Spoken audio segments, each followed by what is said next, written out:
Good morning, good afternoon, good evening po sa ating lahat diyan. Mga kababayan kong OFW at mga kababayan ko sa Pilipinas, Luzon, Visayas at Mindanao. Muli po ito si Coach Jim Ro, ang nagsasabi po sa inyo, success start when you decide to begin.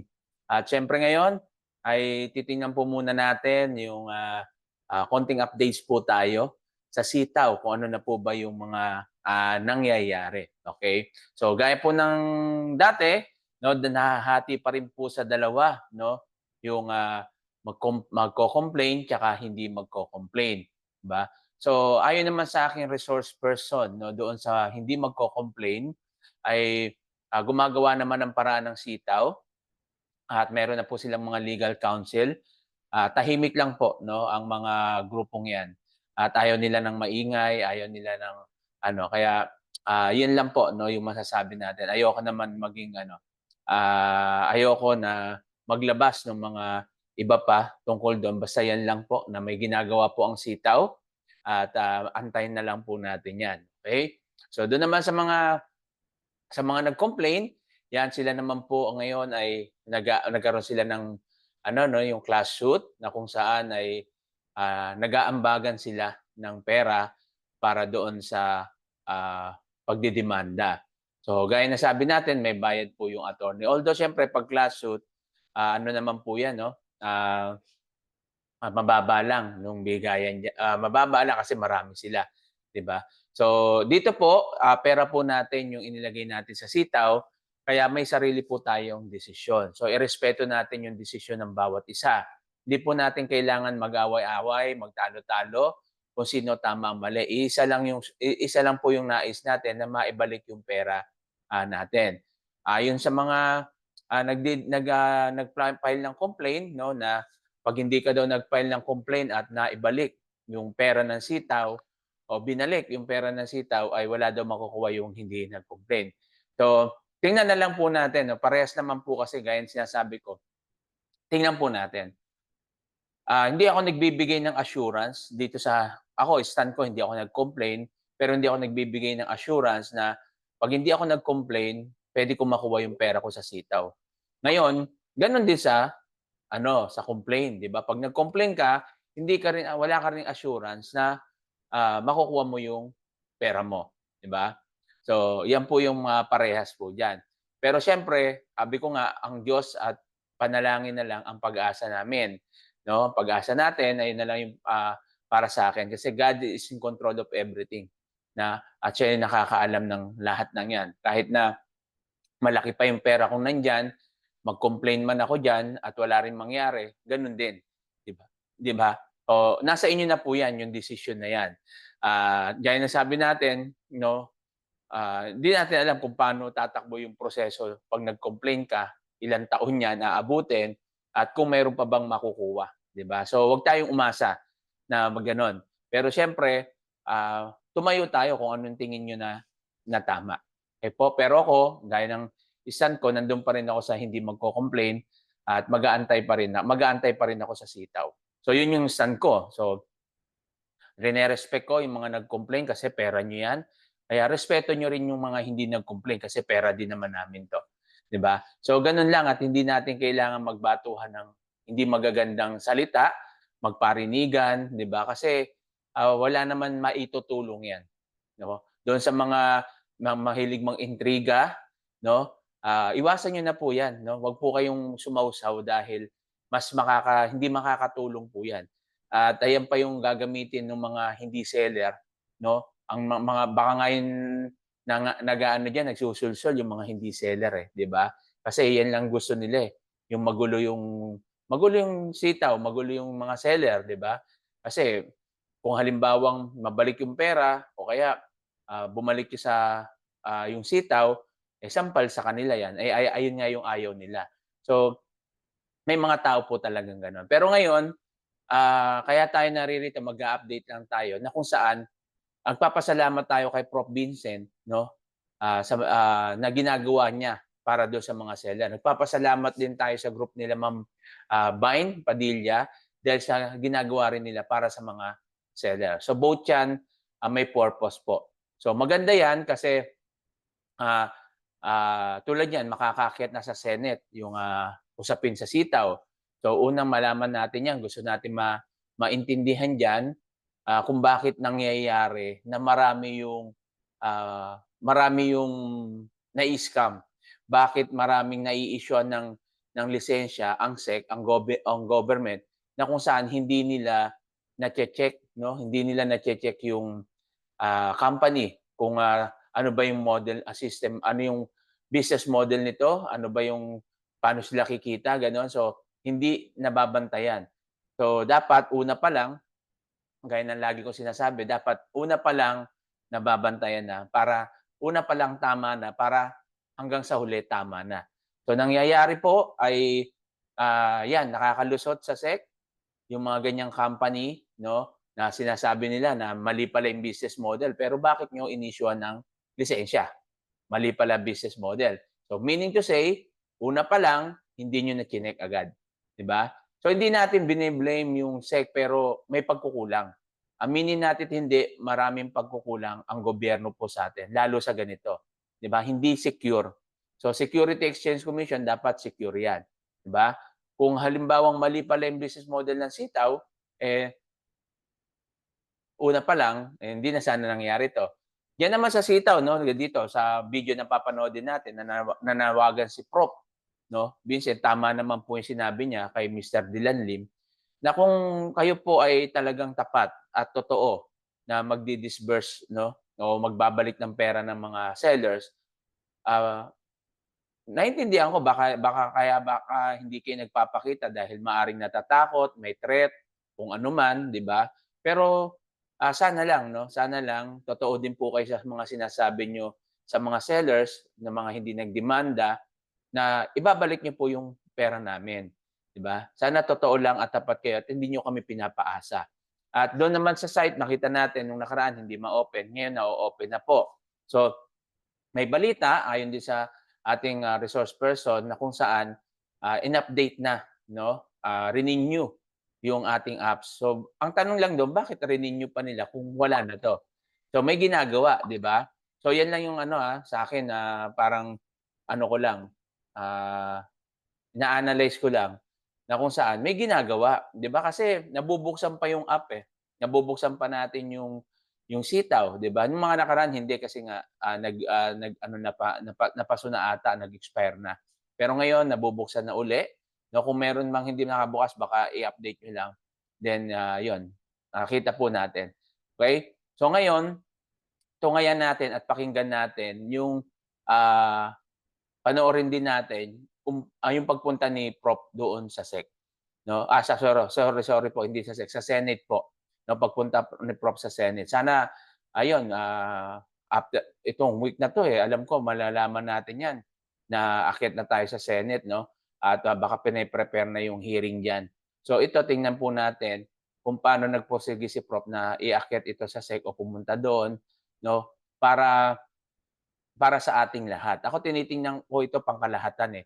Although hindi po ako nag-file ng complaint, pero yung move naman ni Prof ay, pangkalahatan pa rin 'yan. Kasi rinerespeto rin naman ni Prof yung ano, yung desisyon natin. Kasi nga sabi nga pera din natin. Gano'n din kay Ma'am Divine Padilla.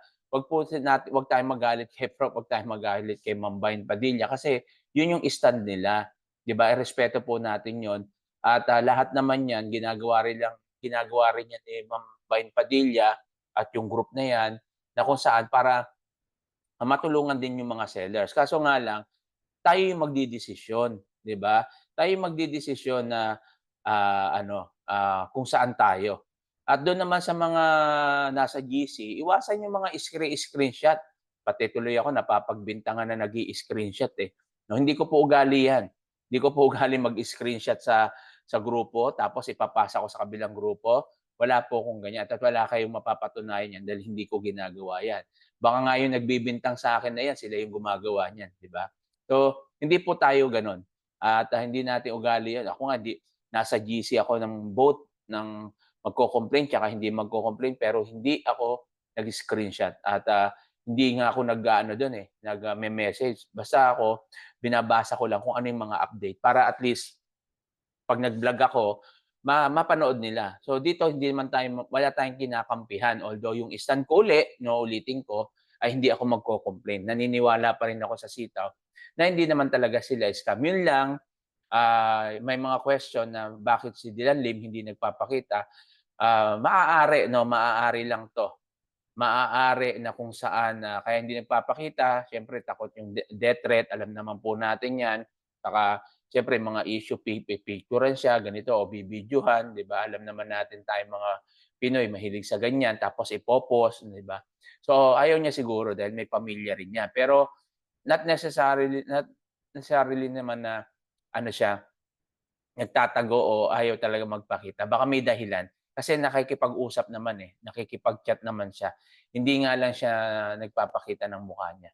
So may dahilan po 'yun siyempre, okey? So antayin na lang natin 'yan at ngayon panoodin muna natin, tapusin natin yung, video na 'to para na sa gano'n ay, makita po natin yung ano, yung mabalanse po natin 'no, yung ating mga ginagawa.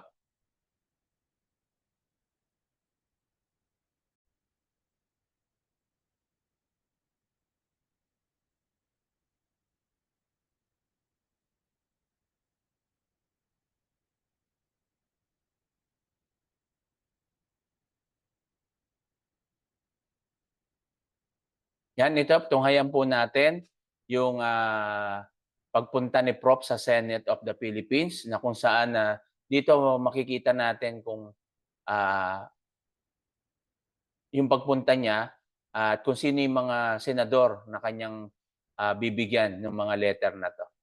Panoodin po natin. Ayan, so good morning everyone. Today is Monday, September 16, 2024. Tayo ngayon ay pupunta sa Senate of the Philippines para humingi po ng kanilang intervention sa nangyayaring ito tungkol sa sitaw. So currently, sa IBSED, no, mayroon ng dalawang senador ang nagbigay at nagpaunlak na pag-usapan at dinggin sa Senado ang issue tungkol sa sitaw. So ngayon po ay sana makakuha pa tayo ng ilang senador na susuporta doon sa endorsement na ginawa po ng dalawang senador po sa kasalukuyan. So pupuntahan po natin ang opisina po ni Honorable Senator Christopher Lawrence Bongo. Ayan. So ito po iba-iba po to, no? Senate President Cheese Escudero. Ayan. So ito po, mamaya ko po babasahin yung content ng letter na ito. Senator Jinggoy Ejercito Estrada, Senate President Coco Pimentel, Senate President Minority Leader Coco Pimentel, and nako, sino pa ito? Honorable Senator Win Gatchalian, Minority Leader, and ito po ay Senator Risa Ontiveros. Okay, so ito po ay si Senator Risa Ontiveros, no? So, abangan nyo guys, sana po ay tanggapin at papasukin ako ng Senate of the Philippines. Yun lang po muna sa ngayon guys. So, may dala na rin akong dalawang goma ng aking saklay. Baka po mabutas yung goma ng saklay ko. Ayan, so nandito na nga tayo guys sa ating sasakyan at papunta po tayo talaga ngayong araw sa Senate of the Republic of the Philippines para magbigay po ng aktual na letter para humingi po ng intervention para pakinggan at pag-usapan sa Senado ang isyung kinakaharap ng maraming mga sellers ng cross-border e-commerce platform na New Sitaw Corporation. So maraming salamat nga pala sa mga kakilala, sa mga taong tumulong po sa atin para magkaroon po ng access sa loob ng opisina po ng Senate of the Philippines. Ayan, so guys, ito na po, papasok na tayo sa gate ng Senate of the Philippines. Ayan, so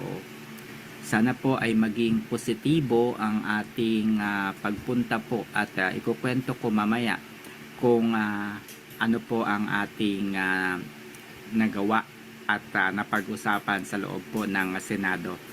Ayan guys, so ito po yung hallway ng bawat senador. Ayan, tabi-tabi lang pala sila, nakakatuwa.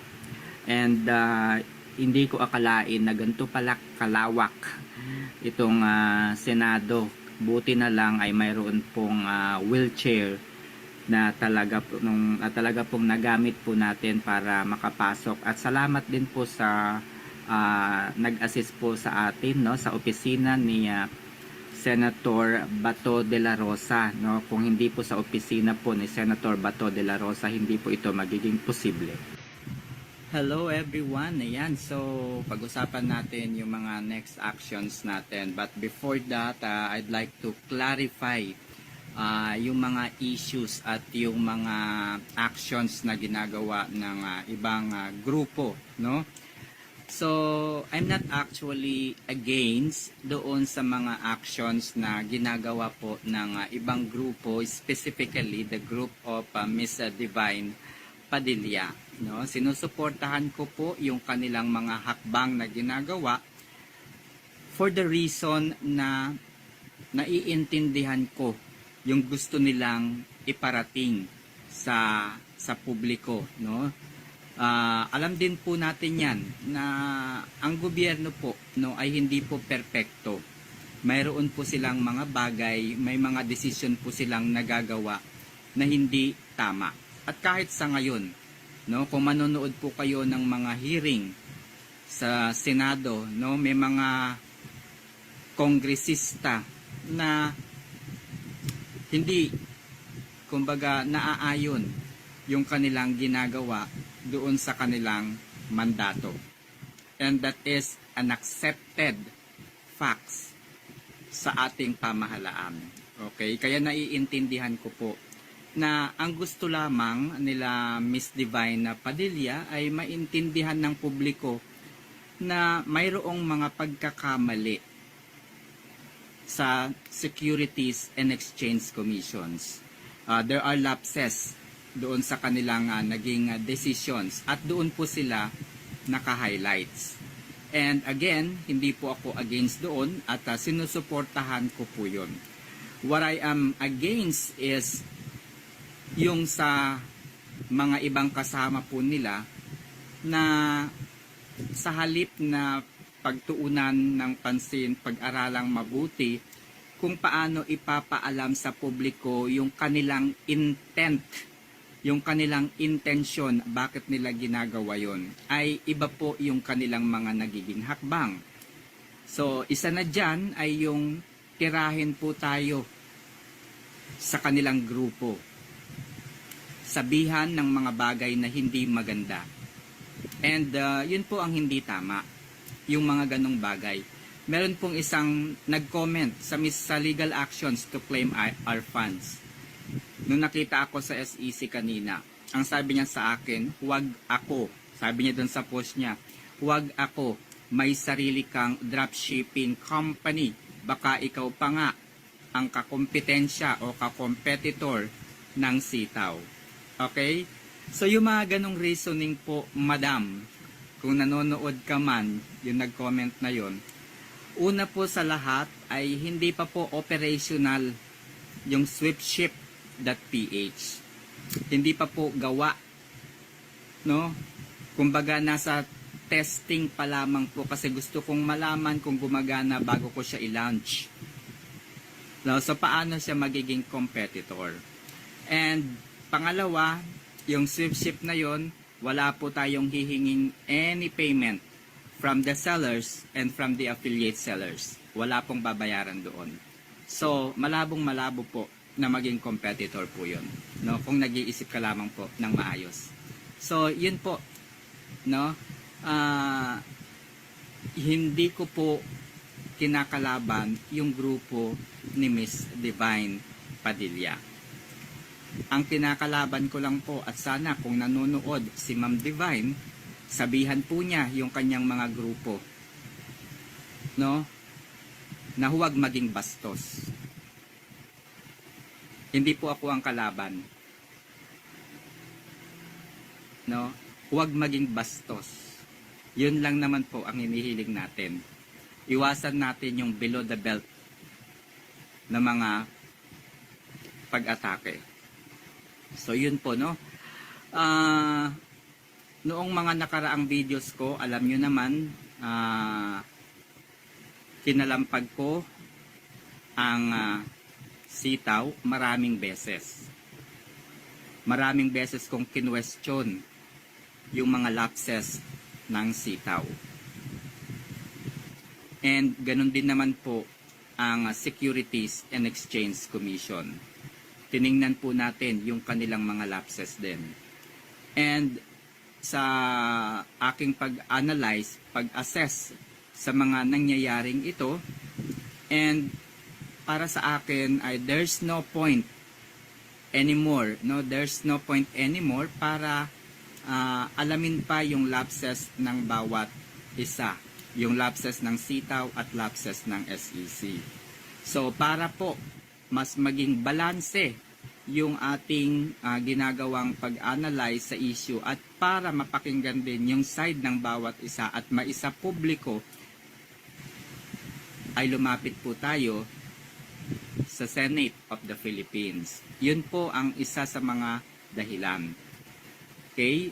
Huwag po ninyong isipin na ang pagkakaroon po ng kaso o ay tatagal po ng higit 2-3 taon. Depende po yan. If the merits, if the substance of the evidences na ating ibibigay sa ahensya kung saan tayo magrereklamo ay mabigat, I don't think na maaari po itong umabot ng taon. Again, as long as there is substance, there are merits doon sa mga ipipresenta nating mga ebidensya, it would not take 3 years. It will not take 2 years. No? Nasa atin po yan. Kaya nga po, kinakailangan nating pag-isipan ang bawat hakbang na gagawin natin. So, honestly, yung iba po nag-file na ng complaint sa Securities and Exchange Commission. Yung iba naman po ay dumulog na sa NBI and so on so forth. And ako rin po mismo ay nag-file na po ng complaint July 31, 2024 pa po yung aking case na isinubmit sa Securities and Exchange Commission. No, I have here the evidences. Hindi po yun mababawi na kasi na-submit na po yun. So, since nakapag-file na po ako ng complaint, ang kinakailangan na lamang at dapat nating gawin ay maghintay sa part na yan. Pero sabi nga natin, hindi natin masisiguro kung sino nga ba ang nagko-cause ng delaying tactics. Will it be sitaw taking the advantage of the revocation order? Or will it be the Securities and Exchange Commission taking the advantage of the other groups na hindi pa po nagpa-file ng complaint against the company or against New Sitaw Corporation? They are also taking the advantage of that situation. So, para mas maging balanse at para mas makapag-decide po tayo at mapag-usapan din o mas sensationalize ang issue, I decided to visit the Senate of the Philippines para mag-submit po ng intervention request letter.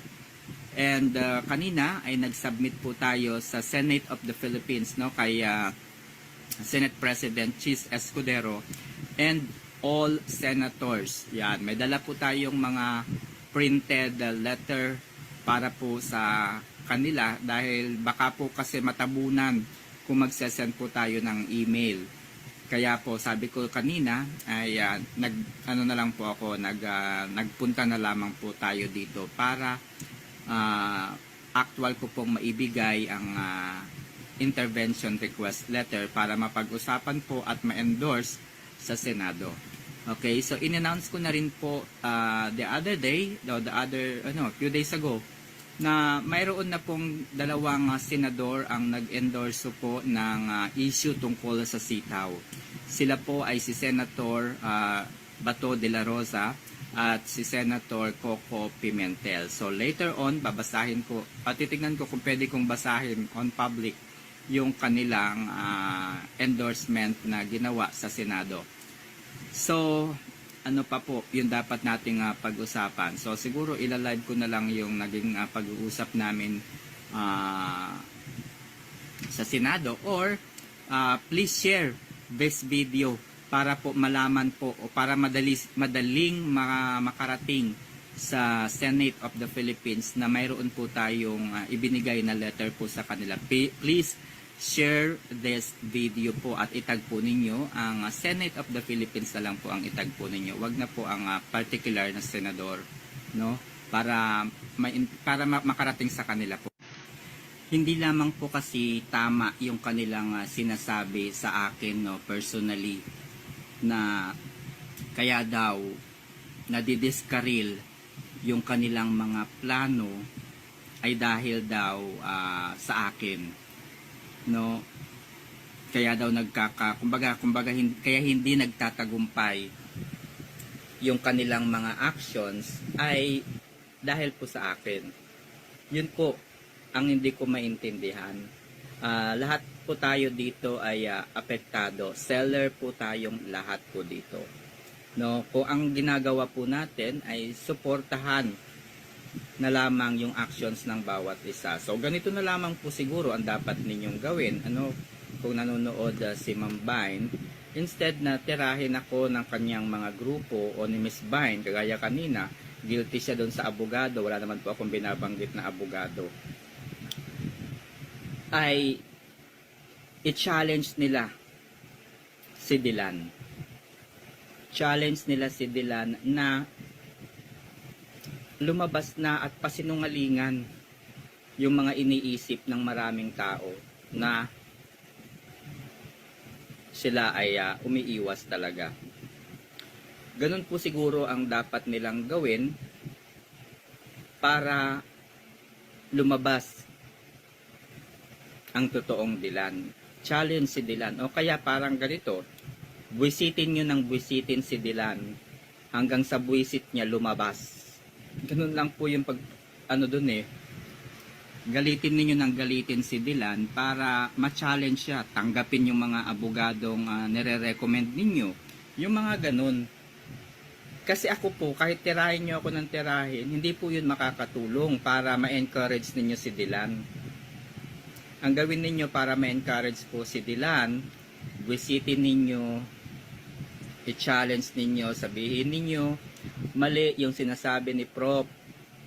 O, kung mali yung gusto naming sabihin sa madlang people na mali yung iniisip ni Prof. Kaya ang gawin mo, Dylan, lumabas ka na, pasinungalingan mo yung sinasabi ng marami.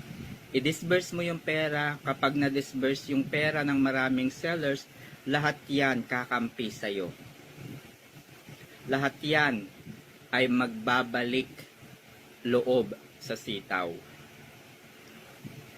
Pumarap ka, gaya ng sinasabi ng Securities and Exchange Commission. Mag-request ka ng disbursement, yung maayos na flow ng disbursement. Humarap ka sa Securities and Exchange Commission.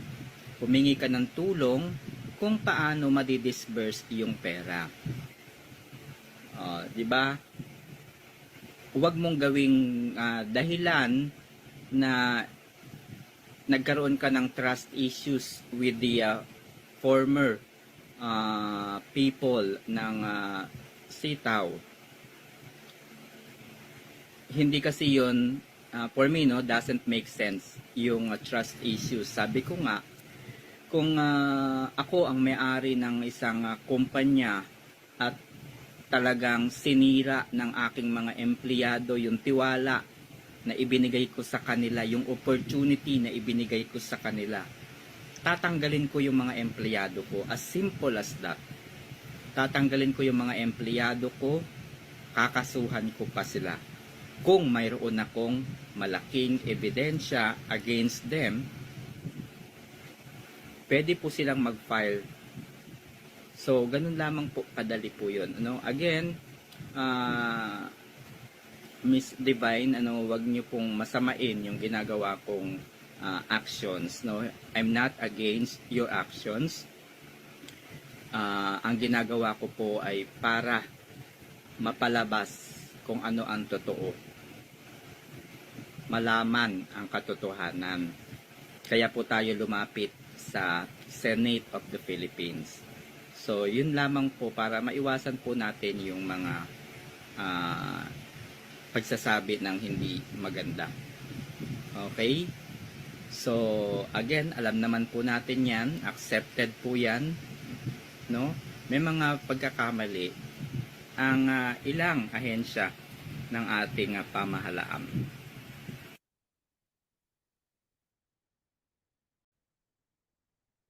Okay, so yan, no, natunghayan po natin sa napakagandang paliwanag po ni Prof. So dito makita naman po natin may punto naman po si Prof. Kasi nababasa ko rin naman yung mga comment dati doon sa kabilang grupo kasi ngayon remove na nila ako. Pero hindi naman ako nagtatampo. At hindi doon pa rin ang stand ko na hindi pa rin ako magkakaso. Okay? So karapatan nila 'yon, 'di ba? Ayun nga lang, napapagbintangan lang tayo na nagpapasa ng mga information pero hindi ko po ugali 'yon. Okay? Kagaya ni Prof 'no, may stand siya, nag-complain siya, pero suportado pa rin niya yung ginagawa, ng kabilang grupo. So gano'n din po ako. So both sides suportado po kahit hindi po ako nag-complain kasi isa lang naman po yung layunin natin. Kaya nga ako nagba-vlog 'no, para maintindihan. Kaso lang, kung mapapansin niyo, baka isipin niyo, stand mo pala, hindi ko magdedemanda ba't yung yung video ni Prof o yung ano niya yung pinapakita. Kasi wala naman po kasing video yung kabila at tahimik lang po sila at hindi naman wala namang binablog sila. Kaya nga po nandito ako, hindi para ilabas yung mga information do'n, sinasabi ko lang na may ginagawa din sila. Okay, dito kay Prof naman binabalanse lang din natin yung ano kasi kawawa naman si Prof, eh. Hindi naman kawawa na ano kaso lang yung mga sinasabi 'no, minsan nababasa ko rin na hindi naman maganda. Kaya sa mga nag-aano dun, kung wala po kayong magandang sasabihin sa isang tao, mas mainam manahimik na lang po kayo, 'di ba? Kasi mahirap naman yon nagsasalita kayo na hindi niyo naman naiintindihan yung sinasabi niyo dun. At minsan minamaliit niyo na yung kapwa niyo, sana gano'n ka kaperpekto, 'di ba? Yung mga nagsasalita against kay Prof. Yung nagsasalita rin against kay Ma'am Divine, nangyayari kasi 'no, yung mga sinasabi niyo, nagke-create ng hindi maganda, tapos hindi naman makakatulong, 'di ba? Kung hindi ka makakatulong, huwag ka na lang magsalita. Ako, tulad ako, hindi naman ako makakatulong do'n dahil nandito ako sa abroad, 'di na lang ako nagsasalita, tahimik na lang ako. Pero nando'n ako yung support ko sa kanila. So, gano'n na lang po sana yung gawin po natin, okey? Para maiwasan. So, napakaganda ng paliwanag ni Prof. Iwasan natin yung magsalita ng mga hindi maganda sa tao na ano, 'di ba? Si Prof sinasabihan niyo ng gano'n, kayo nga wala naman din kayong ginagawa, 'di ba? So, tahimik na lang at, suportahan na lang tayo. At ayun yung hamon 'no, tama naman sabi ni Prof, meron namang pagkukulang ang SEC, pero may pagkukulang din yung sitaw. So, both side may pagkukulang. So, yun yung gusto natin malaman kung ano yung katotohanan. Kaya nga mas maganda yan maakyat talaga sa SEC, 'di ba? Para lumabas diyan kung sino. Kung may nagreklamo diyan, yung anti-scam na yan, lumabas din 'no. 'Pag nasa SEC na yan, papatawag yan kung sino yung nagreklamo na diyan, na ano dapat ipatawag yan para makita talaga. O yan, yung sa sitaw si Mr. Dilanlim, papatawag din kayo diyan, 'di ba? So, patunayan niyo, pasinungalingan niyo yung mga sinasabi ng iba na scam kayo, na hindi kayo magbabalik ng pera. So patunayan niyo, tama yung sabi ni Prof. Once na, pinakita niyo na ibinabalik niyo yung pera namin, makipag-usap kayo sa SEC, so lahat po 'yan matitigil at tatahimik po 'yan. Kasi wala ng dahilan para magalit. Maliban na lang diyan yung mga anti-scam na pipilitin nila na, masira talaga tayo. Pero 'wag na natin pansinin 'yon, 'di ba? Kasi ayun naman yung purpose nila, 'di ba? Wala namang iba. Yun lang naman purpose nila. Hindi naman porket anti-scam sila, ang purpose na nila tama, 'di ba? Merong mga ano rin conflict of interest din yang mga 'yan, 'di ba? Hindi natin alam pero malalaman at malalaman din 'yan. Sabi nga kung ano yung ginagawa mo sa kapwa mo, babalik din po 'yan sa'yo. Okay? So, 'yun lang po yung dapat nating isipin at intindihin at nawa 'no, makatulong po itong video na 'to para ma-update po tayong lahat. At doon sa mga naggusto mag-update, sikapin po natin na makapanood ng mga video na 'to. 'Wag po nating isipin na kaya namin ginagawa 'to para kumita lang, para ganito. Natural po 'yun kasi monetize na kami. May mga gano'n naman po. Makakatulong naman po kayo, sa amin din para ipagpatuloy yung ginagawa po namin. Tsaka hindi lang naman po, puro ganito, 'no. Sa akin po meron po akong mga na-upload, about business, 'no. At nagme-mentor, nagtuturo din tayo kung bakit kailangan natin magnegosyo, kailangan natin magtuloy-tuloy, 'no? Sa nangyayaring ito, 'di ba, naka-focus tayo lahat, 'no? Naka-focus ang karamihan na maibalik yung pera. Pero hindi niyo na mamamalayan baka napapabayaan niyo na yung negosyo niyo, napapabayaan niyo na yung trabaho niyo. Imbes na naka-focus tayo na mag-isip ng another source of income, hindi na natin nagagawa. At yung pera natin na imbes na ikakapital sa mga bagong negosyo natin, na ilalagay na po natin sa walang balik, 'di ba? So dito po 'no, ako gumawa po ako ng grupo, yung TJ Community Business Group at salamat sa mga nagtiwala, marami po tayo diyan at may mga tinuturo po tayong mga negosyo. Nandiyan yung pinapasok na po natin yung yung easy commerce na kung saan networking siya, multi-level marketing pero meron siyang concept na drop shipping. Yung bodega sale, may yung liquidation ng mga product. Yung parang napapanood po natin sa mga TikTok, mga murang produkto, mga appliances, meron po yan. At once na nag-member ka dyan, kasama na po yon. At may rebranding, no? Pwede ka mag-rebrand ng mga product mo.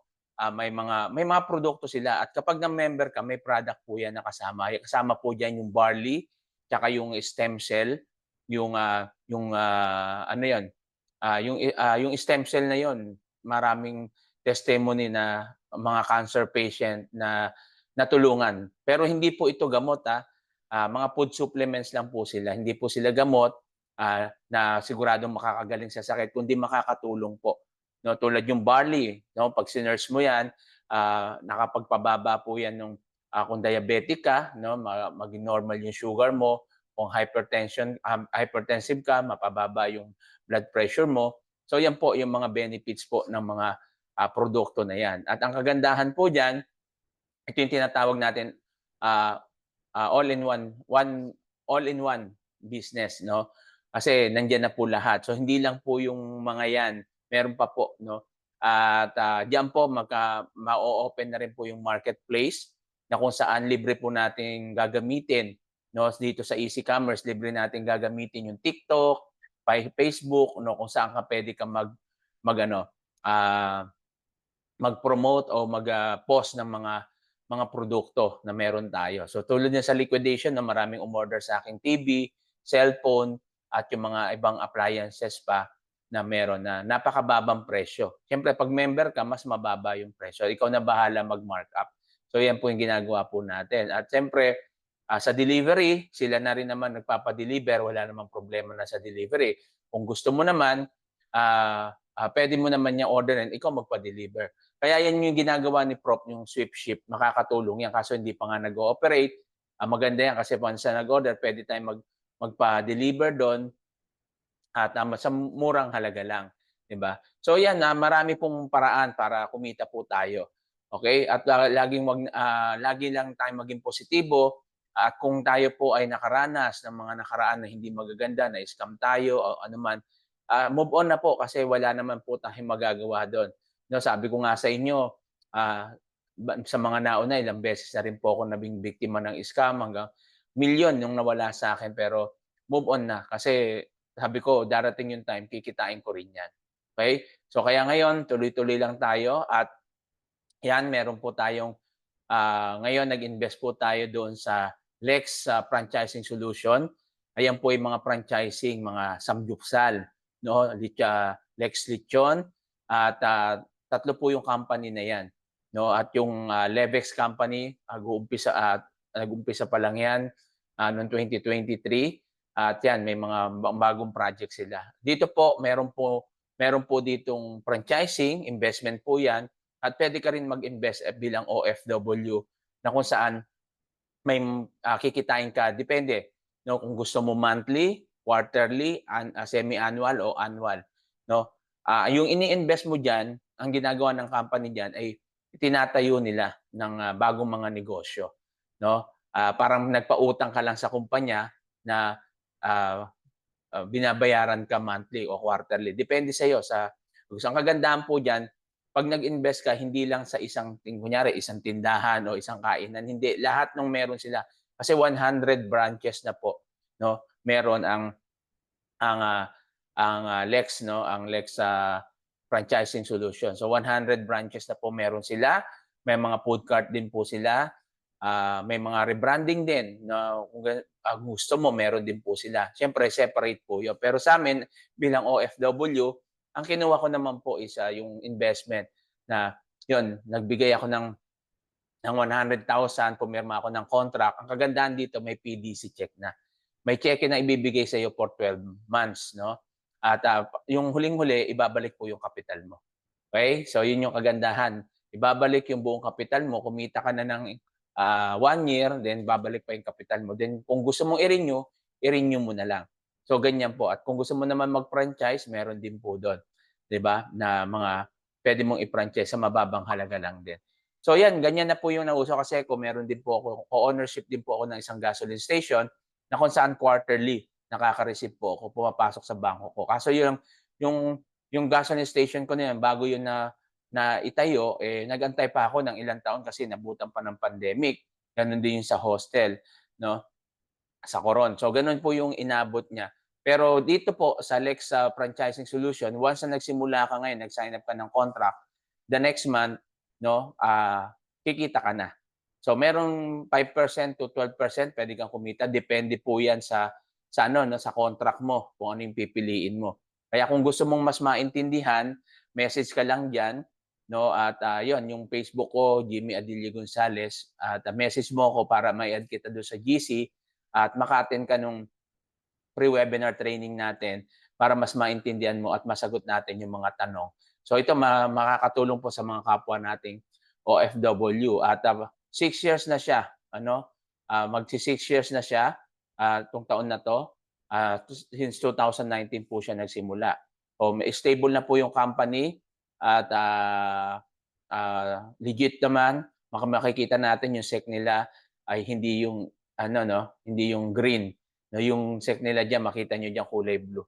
So ibig sabihin sa sila talaga pang business. Okay? So chinek din natin 'yan, kumpleto sila BIR, DTI, no, lahat ng kailangan na meron po sila. At ang office niya nasa Timog, Quezon City, sa Maginhawa rin, pwede niyong puntahan, no? At maganda po yung negosyo.